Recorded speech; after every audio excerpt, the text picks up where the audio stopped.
Hi everyone, my name is Tommy. I'm Mackenzie. And welcome back to Backstage Thoughts. This is our ultimate guide to Disney's Hollywood studios.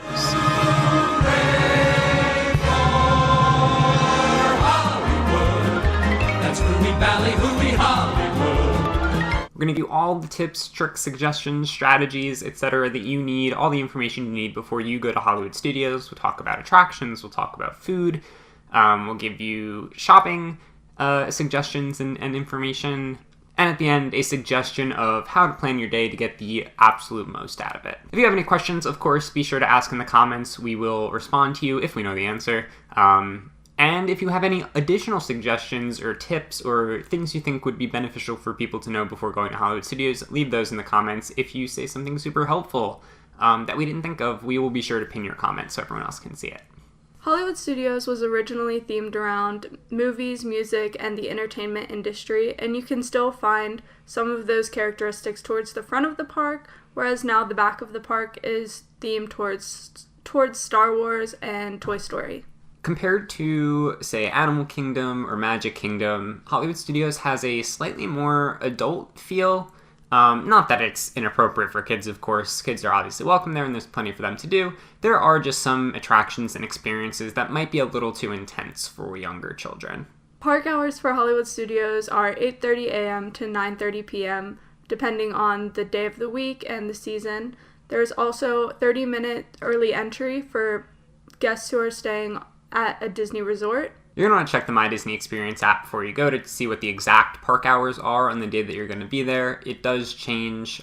It used to be 9 a.m. to 9 p.m. for as long as I can remember. Right now it's 8:30 a.m. to 9:30 p.m. Depends on time of year, depends on how crowded it is, and other factors as well. So it will be somewhere around the 8:30 to 9:30 range, most likely, but give it a look before you go.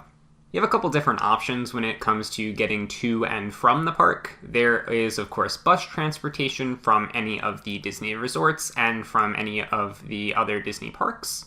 The Skyliner also goes to Hollywood Studios, which you can take from Epcot, Caribbean Beach Resort, Art of Animation, Pop Century, or the Riviera. You can take some boats over from Beach Club, Yacht Club, Boardwalk, Dolphin, and Swan. Or there is also parking right in front of the park, right by the park, for $25 per vehicle per day. The can't-miss attractions at this park are Rise of the Resistance, Toy Story Mania, and Rock and Roller Coaster featuring Aerosmith. Rise of the Resistance is just like a mind-blowing experience. The attention to detail is insane. If you've never done this before, even if you're not a Star Wars fan, it's an absolute must. Toy Story Mania is one of my favorite attractions. It's not super complex, but it's just really fun. It's because you're so competitive. It's a point scoring type of ride, so I'm a big fan of those types of rides. I like winning, and I usually do win, don't I? Yeah, I'm not good at those types of rides. And Rock and Roller Coaster is probably the most intense roller coaster ride anywhere in Disney, or anywhere at Walt Disney World, I would say. I'd agree, just because of the elements of it. Yeah, super fun if you can handle those sorts of things. We will have a section where we kind of give some warnings about certain attractions in a little bit, so I'll get into more details a little later about what sorts of things you can expect and whether or not you think you'll be able to handle it. As we kind of mentioned in our Animal Kingdom park guide, every attraction is worth doing at least one time, at least trying it and seeing what it's all about. However, if you have to cut some things out of your day, if you don't think you're going to be able to get to anything, or if you have young kids, so you're not going to be able to stay the entire day, they're going to get tired or whatever, there are 3 attractions that we would recommend skipping above the other attractions. And those 3 attractions would be Alien Swirling Saucers, Beauty and the Beast Live on Stage, and Lightning McQueen's Racing Academy. Alien Swirling Saucers was at the bottom of our ride ranking that we did as the first video on this channel. Not the very bottom, but it was bottom 3, I think. Yeah. It's not good. Beauty and the Beast Live on Stage is probably the worst stage show at any of the Disney parks. I feel like it's just because, when COVID happened, the show became so awkward. Before COVID, the show wasn't as bad as it is now. But it wasn't awkward. It's not like they were social distancing on the stage. They just sucked. No, they weren't. Did you not see the last scene? The kiss was 6 feet apart. No, it wasn't. Yes, it was. The kiss was not 6 feet apart. They were literally touching each other during it. I don't remember that. Maybe I saw it a different time with someone else. Maybe It's not I saw good. it with my other boyfriend. Oh, okay, yeah.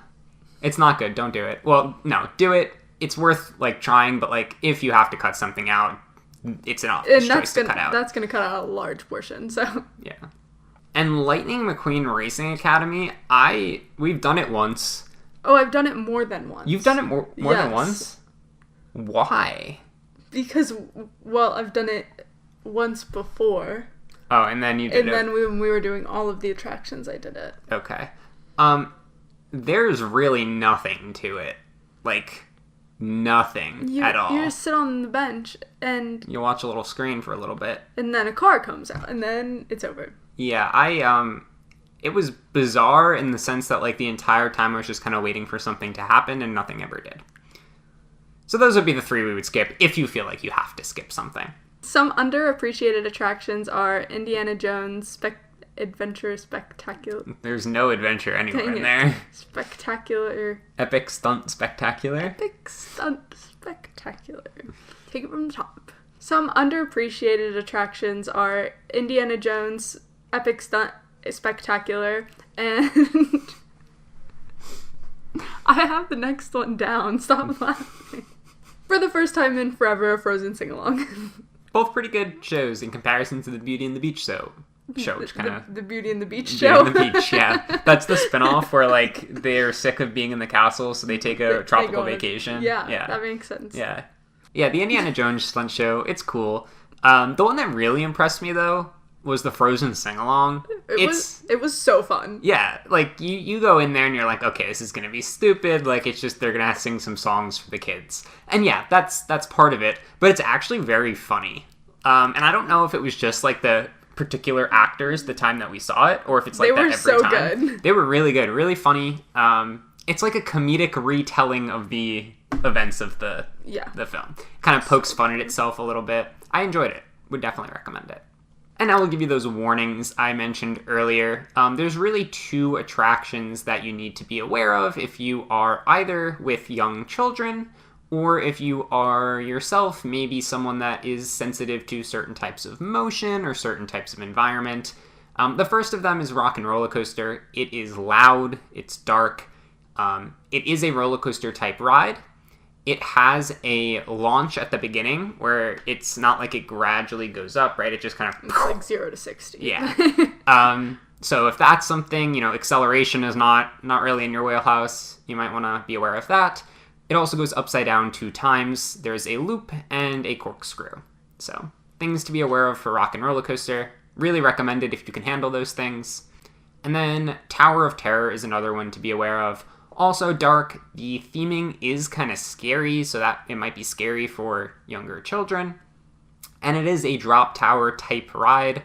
It goes up and down. It kind of creates the feeling of free fall. It's technically not a free fall. It's technically actually faster than a free fall, but it has that free fall feeling, so that's something you're not a huge fan of. There's your heads up there. Don't really think any other sort of warning is needed for any of the other attractions. I mean, some of them have like 3D effects or something like that, but... it feels like I'm gonna burp. Again, you're making it a streak? It's stuck! Personally, we don't think Genie Plus is worth it in any of the Walt Disney World parks, but Hollywood Studios especially, that is a park that we finished all in one day, doing every attraction.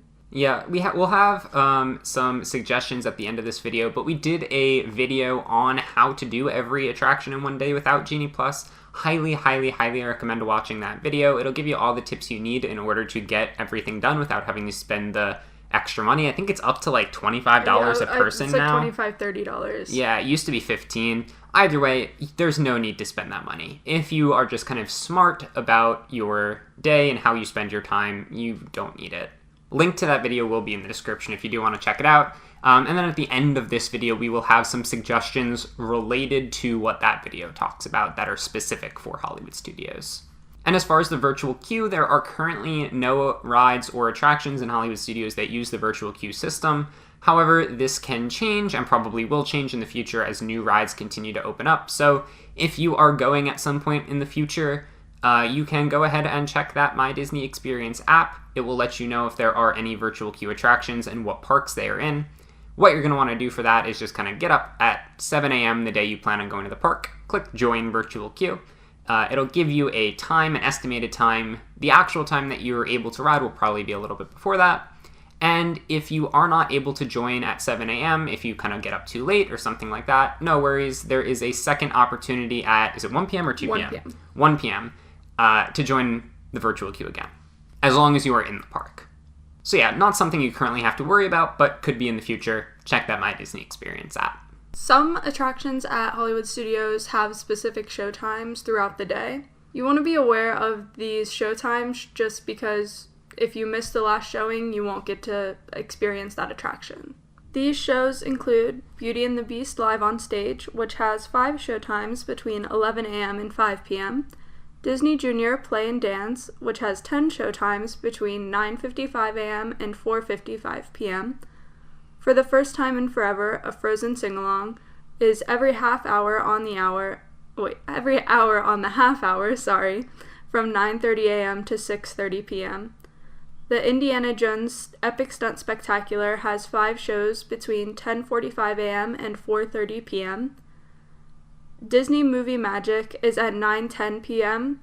and The Wonderful World of Animation follows right after that at 9:30 p.m. And Fantasmic has 2 showings at 8:30 p.m. and 10 p.m. Don't take these times as definite. There's a reason we didn't give you like these specific times for all of them, and that's because they change pretty frequently. Again, that My Disney Experience app is your best friend. It will have all of the show times available on there for the day that you are going to be in the park. So check before you go or check while you're in the park to see when the next show time is and what your other options are throughout the day. There are also some various like outdoor events or activities that go on, whether it's, some like little mini cavalcade going around, which is like a parade, but like smaller, I guess. Yeah. Or something like that. You can check the My Disney Experience app for that as well. If you go to the entertainment area, it should give you times for all of that. If there are specified times, there are some things that just kind of happen. But yeah, all that information you need in the entertainment section of the My Disney Experience app. Similarly, if you are interested in character appearances, you want to get some pictures with your kids and characters, you want to meet the characters yourself, anything like that, there are a whole bunch of characters that are available at Hollywood Studios. You have Mickey, Minnie, Darth Vader, Chewbacca, Woody, Buzz Lightyear, whole bunch of others. The locations and times that the characters are available, also on the My Disney Experience app, characters have their own section. Go there, it'll give you the dates, it'll give you the times and locations that you can find each character in the park that day. Currently, Hollywood Studios offers an after-hours event that's $149 a person. You can check for availability for that on the My Disney Experience app. You can also book it there on the app as well, and if there are any future special events or tours available, that would also be the spot to check for those. As of right now, though, I think that's pretty much the only one. All right, it is time to talk about food. We're going to start off by talking about snacks here, and of course, we're just going to give our suggestions about the best or coolest or most unique snacks at Hollywood Studios.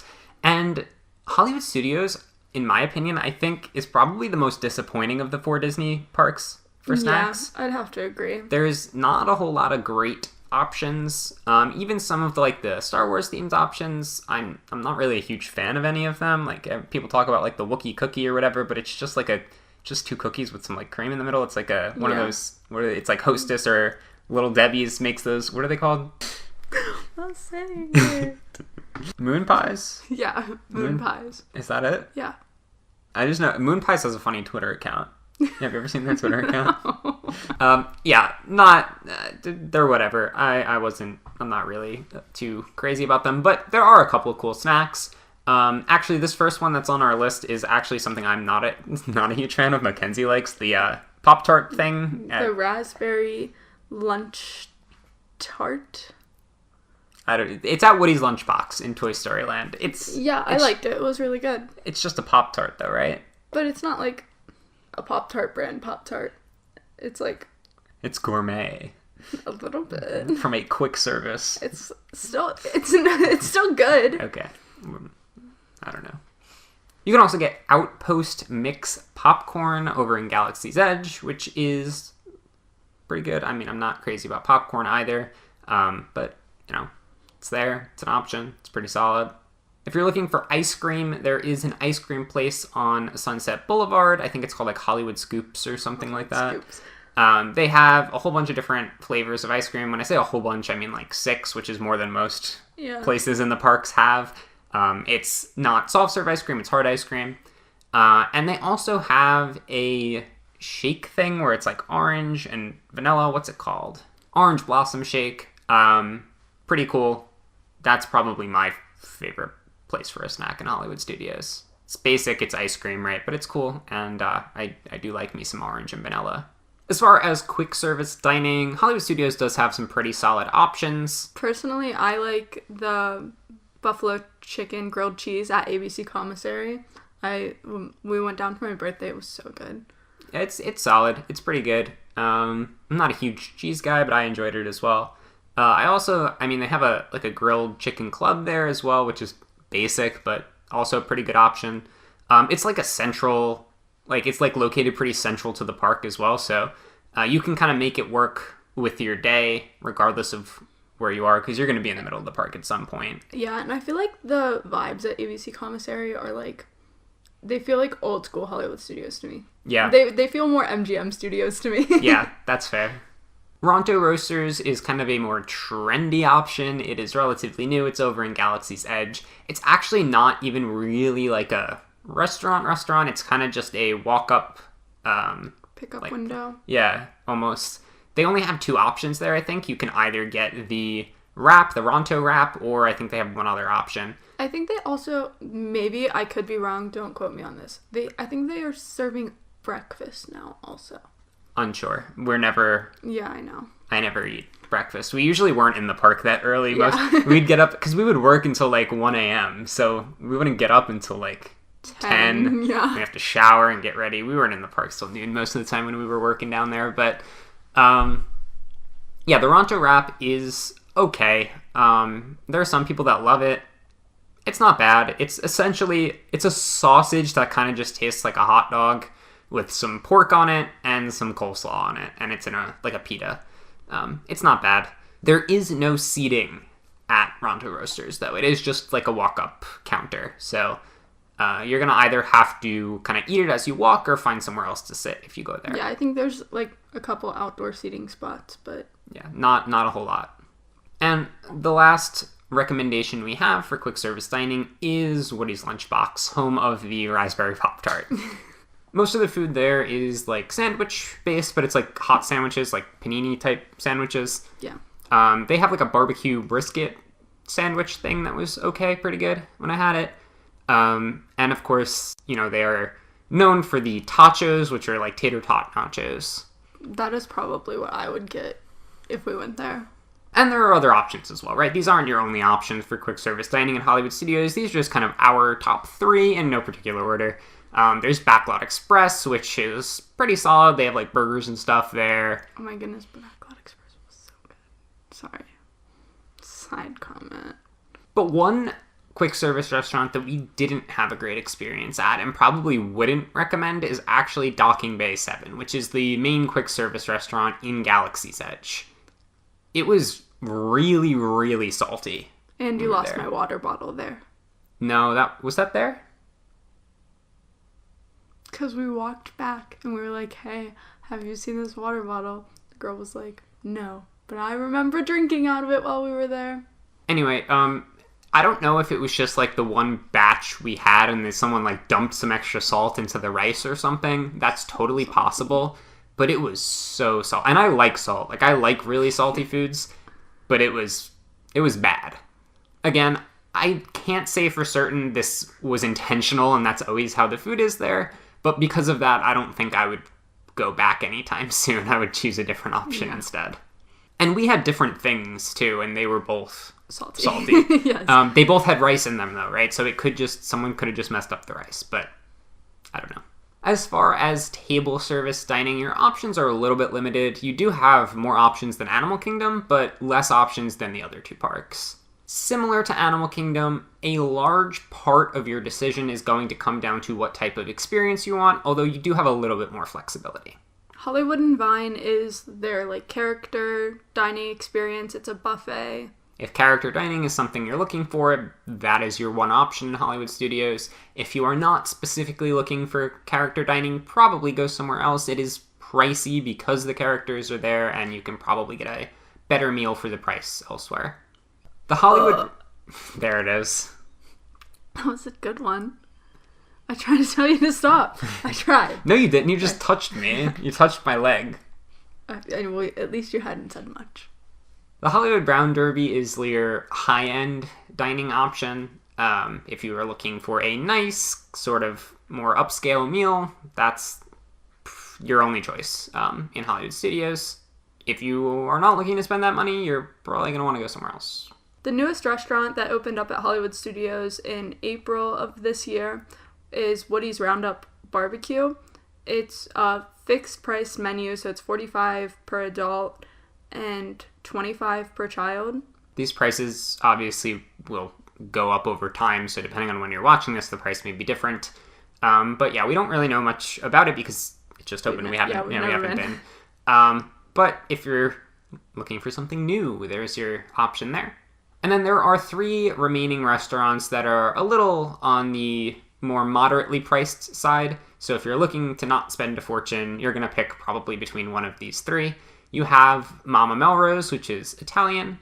You have the Sci-Fi Dine-In Theater and the 50s Primetime Cafe. Mama Melrose is okay Italian food. There's definitely better Italian food elsewhere on Disney property. It's fine. It's, nothing wrong with it. It's just kind of basic. The 50s Primetime Cafe, as you can probably guess from the name, is themed like the 50s. It has a lot of homemade type foods like meatloaf and stuff like that. Like stuff like your grandparents might have made or something. And the Sci-Fi Dine-In Theater is probably the coolest of these 3. It is, like the name implies, a drive-in movie theater themed restaurant. You sit, your table is like a car, and there's a theater, or a screen rather, that you're watching. All the tables, or the car tables, are facing this screen, and it shows clips of old science fiction movies. Of the 3 of these kind of moderately priced options, I think Sci-Fi Dine-In Theater would be the one I would go with. For sure. Just for the experience. Right, not even necessarily for the food itself, but just because it's really cool. Now that we've talked about food, let's talk about drinks. And of course, when we say drinks, we're talking about alcoholic drinks. What are the best ones, the coolest ones at Hollywood Studios? Kenzie has one to start us off. Yeah, so if you like coffee, the spiked cold brew black calf in Galaxy's Edge is good. It's chocolate liqueur coffee with sweet cream cold foam and Cocoa Puffs on top. It's really good. And you also had one you liked in Toy Story Land. Yes, the grown-up lemonade was really good. I forget what... It's strawberry lemonade? I thought it was cherry lemonade. Yeah, it might have been. It's at Woody's Lunchbox, though. So when you're getting your fancy Pop-Tart and your tachos, you can also get yourself a grown-up lemonade. I really like the Snake Alley drink that they have at Oasis Canteen, I believe it's called, over by where Indiana Jones is. It's actually a full bar over there. They have a whole bunch of different beer and seltzers and stuff like that, and then they also have all sorts of liquor and mixers and stuff. So you can get one of kind of their specialty drinks. They have a couple. One's called the something Jewel, I think, and then I don't know. They have 3 different The Lost Jewel. Maybe the Lost Jewel. Yeah. They have 3 different special drinks. Snake Alley was one of them that I liked, but you can also get whatever you want because it is a full bar. They'll make you whatever you ask for. Yeah, so you can grab a drink and just head and watch Indiana Jones. Yeah. And then I also like Happy Days at ABC Commissary. It's kind of a fruitier, tropical sort of drink. And while I'm on the topic, pretty much any quick service restaurant at Hollywood Studios will have some sort of alcoholic drink as an option. And of course, the table service restaurants will as well. So any restaurant you go to, you should have some options, some type of either mixed drink cocktail type of thing or some type of beer, or maybe in certain restaurants, some type of wine to choose from. And finally, there is a specialty sort of lounge bar type thing in Hollywood Studios. That, of course, is Oga's Cantina in Galaxy's Edge. We went there last time we were in Hollywood Studios. It is kind of difficult to snag a reservation for it. You do need a reservation. It's very hard to get in, like, walk up. I don't think it's even doable. They're fully booked most days. Maybe if the park's completely empty, you can get by without a reservation, but it was actually a little bit disappointing, I think. I think it would have been less disappointing if you weren't timed. Yeah. You only get 45 minutes in the lounge area to hang out. Yeah, it's very small in there. Not a lot of space.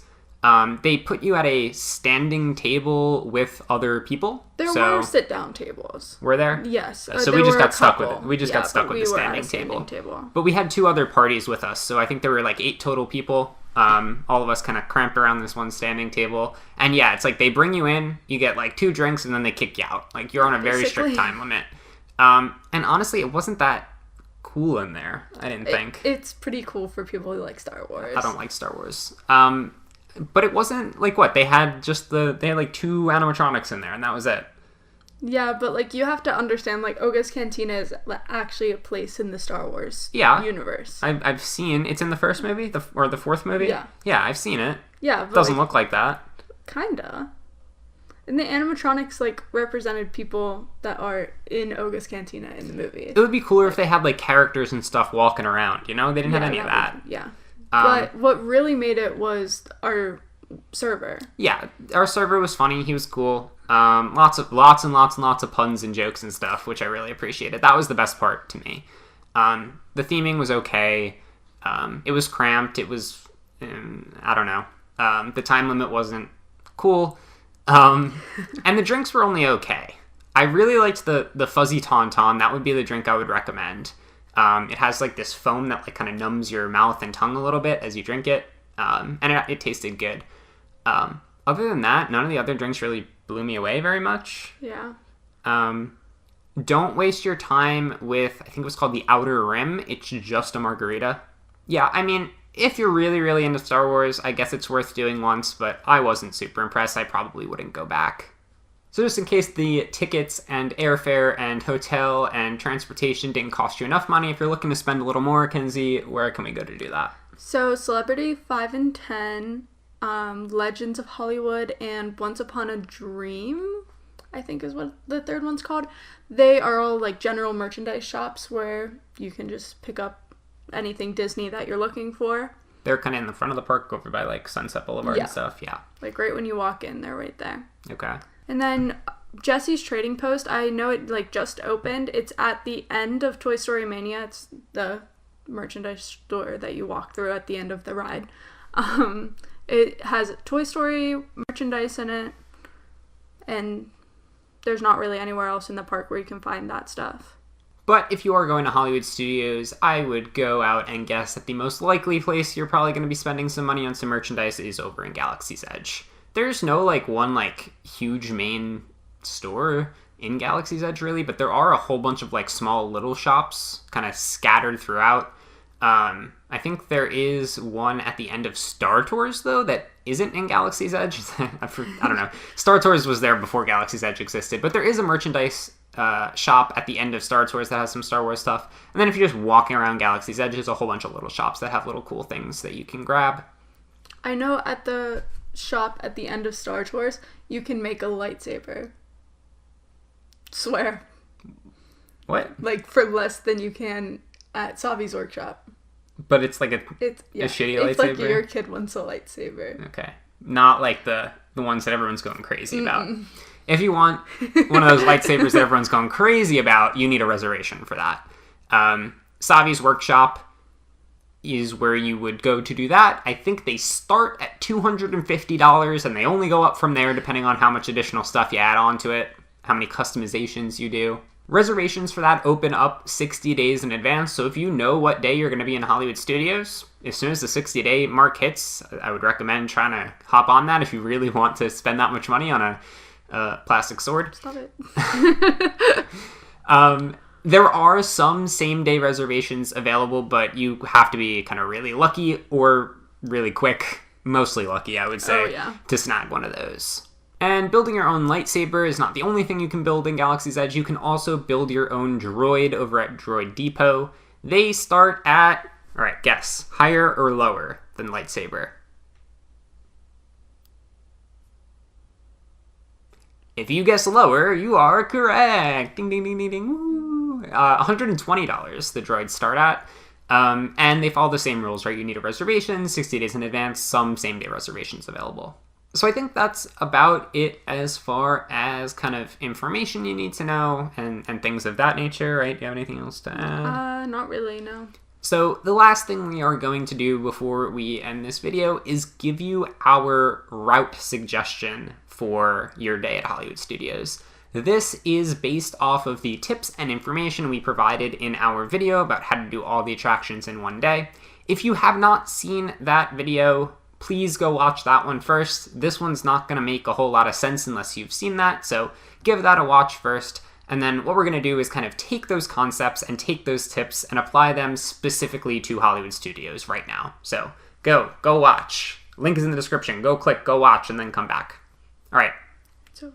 They watched. They're back. You're back. You're back. Cool. No, they didn't watch. What? They didn't watch? No, sometimes people don't listen to you. What? And that's okay. What? No, it's not okay. Go watch. Go. Okay, now they're back. Now they're back? Okay, cool. So here would be our suggested route, or one of, an example of a suggested route for your day at Hollywood Studios. So the longest wait at Hollywood Studios is most likely going to be Rise of the Resistance. Because of that, we recommend saving that for last.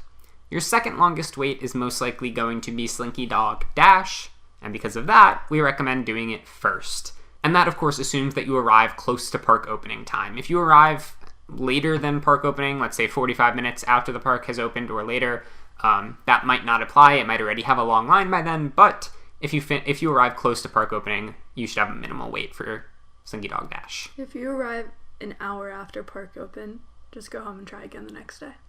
I mean, not necessarily, but... No, you're never going to do it. Just go home and try the next day. You should be able to go to Toy Story Mania next and do that with a minimal wait as well, again, depending on how early you got to the park. But if you're only waiting 15-20 minutes for Slinky Dog, by the time you get off, there shouldn't be any people over at Toy Story Mania either. I would assume most of them would probably be over in Galaxy's Edge. So if you can knock those two off right away, that would be great. After Toy Story Mania, you're going to want to finish up Toy Story Land with Alien Swirling Saucers, and then head south from there. Next, I would recommend checking the wait time for Mickey and Minnie's Runaway Railway. If it's lower than normal, head there next. If it's higher than normal, go to Walt Disney Presents One Man's Dream, and then the other attractions in Animation Courtyard, if you're doing them right. I don't know if you're doing the Disney Junior thing or not, but that would kind of be the next one in line. And Mickey and Minnie's is going to come up a lot here. It's in the center of the park, and because it's right in the middle of everything, you kind of have the most flexibility about when you decide to ride it. It's never really super out of the way to go there. So there's a couple different times you can check the wait time for that and decide if you want to ride it then or if you want to save it and try to ride it later when it might be a shorter wait.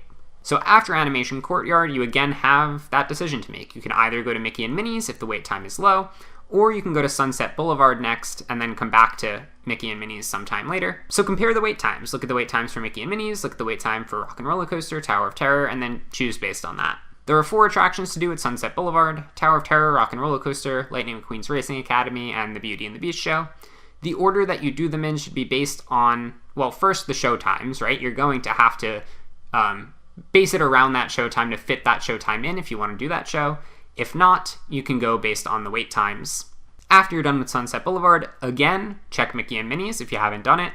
And then either do that or head over to Echo Lake and Grand Avenue. If you still haven't ridden Mickey and Minnie's after you do Echo Lake and Grand Avenue, now's the time. This is kind of your last option here. So after that, head to Mickey and Minnie's and then head into Galaxy's Edge, ride Millennium Falcon Smuggler's Run, and Rise of the Resistance last. Personally, I would rather be in Galaxy's Edge at night because it's so much cooler at night. Just there's less people, the lighting's really cool, you have the people with their lightsabers, and those lights are on, and that's really cool. I think that's just my personal opinion. Okay. And then the second Fantasmic showtime starts after the park closes. At least it does right now. Park closes at 9:30 and the second show's at 10. So you should probably have time to get over there after you get off of Rise of the Resistance. Unless you like really took your time getting from place to place and you got in line for Rise like the second before the park closed. In that case, it's your own fault. But Sorry. Yeah, most of the time you should have plenty of time to get over to Fantasmic before that starts if you want to see that. And one special tip for Millennium Falcon specifically. It has a single rider line. Now, I personally am not a huge fan of riding single rider. I like riding the rides with the park, or with the people I went to the park with, right? There's a reason I went with those people. I want to sit with them. I want to do things with them. But if you really want to save a lot of time, go in the single rider line for Millennium Falcon, and there is a crucial decision you can make that can make your wait time pretty much zero here. So at one point in the single rider line, you have two options. You come out a room, right? So you're walking straight, and then to the left, there are two staircases. There's one staircase that kind of continues. So, all right, imagine you come into this room, right? And then you turn left to look at the wall, and then there's an option on the right and an option on the left for a direction you can go, right? So the option on the right kind of continues the same direction you were going, whereas the option on the left is kind of like doing a 180 and going back the way you came. Do the 180. Go back the way you came. No one goes that way, right? It's kind of like instinctual. Yeah, like no one sees it because they're not paying enough attention. I don't even think it's necessarily that. That could be a factor. I think it's more so the fact that you instinctively want to keep walking straight. So you go up the one that's on the right, or the one that's that continues in the same direction. The one that's a 180 that goes back the way you came, it might be that people don't know it's there, but it might also be that it's just unnatural to go like that. Yeah. But no one ever goes that way. Every time, we've done this multiple times. There's not a single person there. Yeah. You will be the next person whenever there's an opportunity to fit you on that ride, whenever there's an open seat, you will be the next person in. Now that I've said this, hopefully it doesn't spread too far. I mean, obviously lots of views would be great, but if too many people see this, obviously it fails to work, right? But maybe for now, everyone will stop going straight and everyone just turn and it'll just reverse. For now, though, this is a great way to ride that ride with quite literally zero wait. And that about does it for this video. Thank you guys for watching. Hope this was helpful. Hope it was informative. If you have any questions, like I mentioned earlier, leave them in the comments. We'll get back to you. And same thing if you have any suggestions. We would love some additional tips from anyone else that has lots of experience with this park. If you like this kind of content, if you want some more informative content, hit that subscribe button. We will have more park guides coming. Magic Kingdom and Epcot are on their way, of course. We also do some other stuff here. We do fun stuff. We do games and trivia. We do rankings of rides, attractions, and maybe we'll do some rankings of some hotels or some food restaurants in the future. And of course, cast member stories as well. So yeah, leave us a subscribe if you're interested in any of that. Leave a like if you liked the video, and we will see you guys next time. Bye. Bye-bye.